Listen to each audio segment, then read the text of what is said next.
Pat and Juan are off tonight. Just 4 days now from Election Day, and Southern California could be the key to the balance of power in Washington. Voters are also deciding on a host of other critical races and ballot measures, and a new poll is giving us a snapshot of Golden State trends. KCAL News political reporter Tom Waite here live with the poll and the local analysis. Tom, a lot to take in. And you know what? You really kind of nailed it with what's going on in these key races, right? Sure. There's 4 big races here in Southern California that could have a huge impact, and we'll get more into that in just a second here. But in LA County, 1.4 million people voted early. So that's so far. So in 2020, after all the ballots were counted, the total was 4.3 million votes. That was about a 70% turnout. In other words, the ballots are rolling in right now. And a new poll may give us a sense of who people are voting for and what issues they're supporting. Vice President Kamala Harris making a flurry of campaign stops across the battleground states. Former President Donald Trump doing the same, trying to lock up as much of the early vote as possible.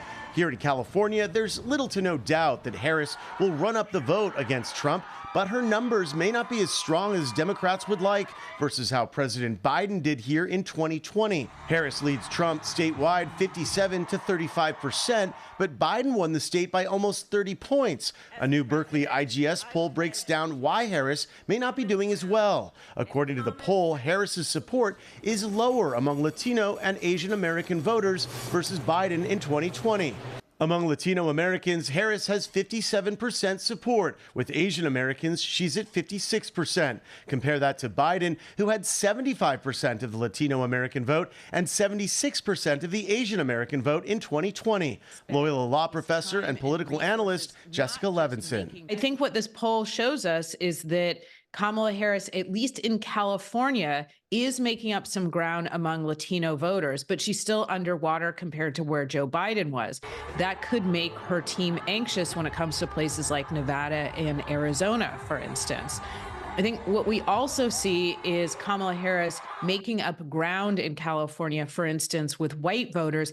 That might not be the demographic that she needs as much in those 7 key swing states, unless those white voters are somehow akin to the Rust Belt voters that she needs so badly. The Berkeley IGS poll shows strong support for Prop 36, one of the most watched measures in the upcoming election. If it passes, Prop 36 will toughen penalties for things like shoplifting and drug possession. So it looks like Proposition 36 is going to sail to victory. And I think what the voters are really saying is we need to recalibrate. A long time ago, we passed 3 strikes. That was a tough on crime measure. Then just 10 years ago, we passed Prop 47, which was much more reform oriented.